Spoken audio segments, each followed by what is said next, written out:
আসসালামু আলাইকুম everyone, ইয়ানস kitchen আপনাদের স্বাগতম। আজকে আপনাদের জন্য নতুন একটি রেসিপি নিয়ে হাজির হলাম, শামী কাবাব।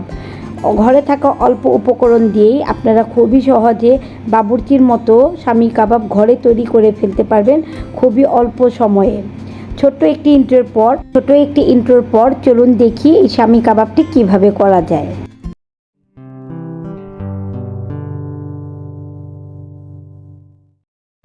প্রথমেই এখানে হাফ কেজি গরুর মাংসকে ভালো মতো ধুয়ে ছোট ছোট টুকরো করে নিয়েছি এবং 1 কাপ বুটের ডাল ওভারনাইট ভিজিয়ে রেখে নিয়েছি। এখন এগুলোকে আমি একটু সিদ্ধ করে নিব। কাবাবে কিছু মশলা ব্যবহার করব, তার আমি এখানে নিয়ে নিয়েছি 1 চা চামচ কালো গোলমরিচ, 1 চা চামচ সাদা গোলমরিচ, অর্ধেকটা জয়ফল, 2-3 পিস জয়ত্রী, কয়েকটি লং, 4-5টি এলাচ, স্বাদ মতো আপনাদের শুকনো মরিচ নেবেন, 2টো তেজপাতা এবং 3-4 টুকরো দারচিনি। এই সব কিছু মশলা আমি কাবাবে ব্যবহার করব। কয়েক পিস আমি এখানে আদা এভাবে কেটে নিয়েছি এবং রসুন এভাবে কেটে নিয়েছি। আমি এখানে আস্তগুলোই দিব, বাটা ব্যবহার করব না। এখন মাংস, ডাল এবং এই সব মশলাগুলো আমি একটি প্রেসার কুকারে নিয়ে নিচ্ছি। সব কিছু আমি একসাথে সিদ্ধ করে নিব। আপনারা কেউ যদি প্রেসার কুকারে না করতে চান তাহলে আপনারা এভাবে চুলায় দিয়ে সিদ্ধ করে নেবেন। মাংস, ডাল দুটোই চুলায় সিদ্ধ হতে অনেক সময় লাগে, আমি তার জন্যই প্রেসার কুকারে সিদ্ধ করে নিচ্ছি। স্বাদ মতো লবণ দিয়েছি এবং কিছু পানি দিয়ে আমি প্রেসার কুকারে সিদ্ধ করে নিব। সিদ্ধ হওয়ার পর নামিয়ে আমি ব্লেন্ড করে নিব। মাংস সিদ্ধ হওয়ার পর নামিয়ে ঠান্ডা করে আমি ব্লেন্ডারে ব্লেন্ড করে নিয়েছি। আপনারা চাইলে পাটায়ও ভালো মতো একেবারে মিহিভাবে বেটে নেবেন, যেমন কোনো লাম্পস না থেকে যায়, একেবারে ভালো মতো মিহি করে বেটে নেবেন। এখন আমি কিছু পেঁয়াজ কুচি, পুদিনা পাতা কুচি এবং কাঁচামরিচ এবং 2 টুকরো লেবু নিয়েছি। এই সব কিছু এখন আমি একসাথে মিক্স করে নিব। এই কাবাবগুলোর সব কিছু এখন আমি একসাথে মিক্স করে নিব। এখন সব কিছু আমি ভালো মতো মিক্স করে নিব।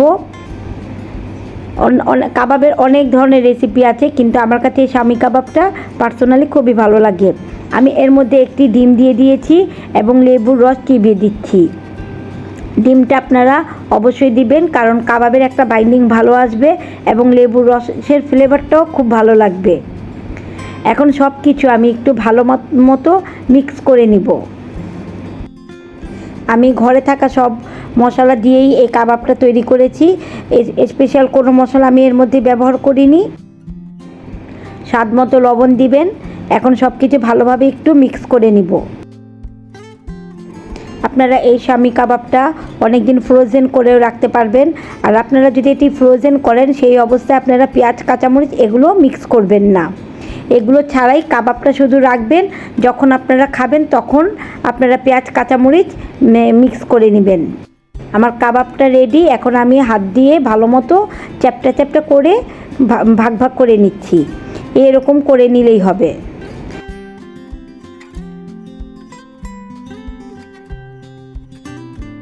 এখন আমি প্যানে তেল দিয়েছি। তেল খুব ডুবো তেলে দিব না, এই কাবাবটা হালকা তেলেই ভাজতে হয়।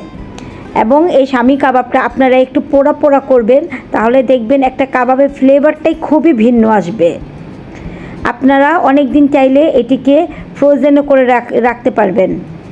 একবার হলেও আমার এই রেসিপিটি ট্রাই করে দেখেন, আপনাদের কাছে খুবই ভালো লাগবে।